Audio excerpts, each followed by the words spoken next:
Well, like probably a lot of you, my money goes to a lot of different places from time to time, some of which I don't have much control over, like paying taxes and other things that are more discretionary. And sometimes I've felt pretty good about the expenditures that I've made and what came about as a result of that or what I got in return, and other times not so much.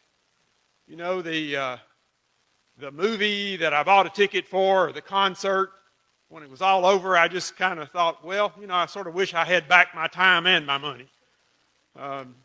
Or the restaurant dining experience, that I didn't turn out to be quite like I anticipated. And I thought, I think I could have done just as well at Jewel or Trader Joe's.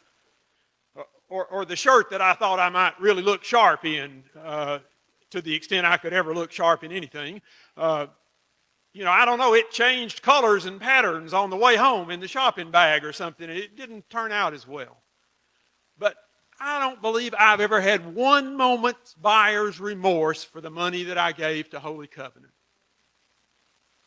In the years that I've been in and around this faith community, I've heard people and seen people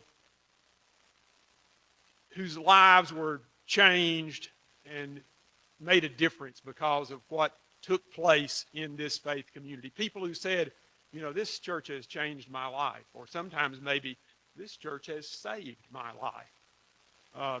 People who said, this was the first time I felt like I could really be accepted in a church for who I am and just as I am. Or people who said, the community of Holy Covenant got me through some of the most difficult and darkest times of my life. And so I'm kind of interested in being a part of that kind of thing. The money that I give to Holy Covenant not only goes to strengthen others in the church, my own life is different as a result of being part of Holy Covenant.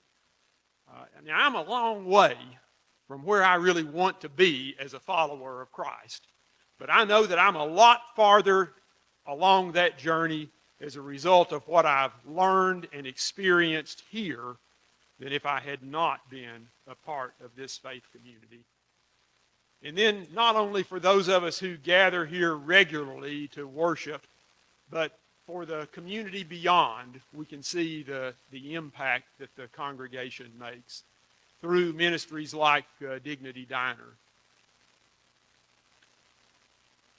And as I look at our staff, Jennifer, Andrew, Kristen, who leads our office management and communications work, Katie Walford, who leads our Dignity Diner ministry, I want to be part of enabling them to continue to be here, to lead us, and to enable the work of this congregation to continue to go forward in the way that it has over many, many years.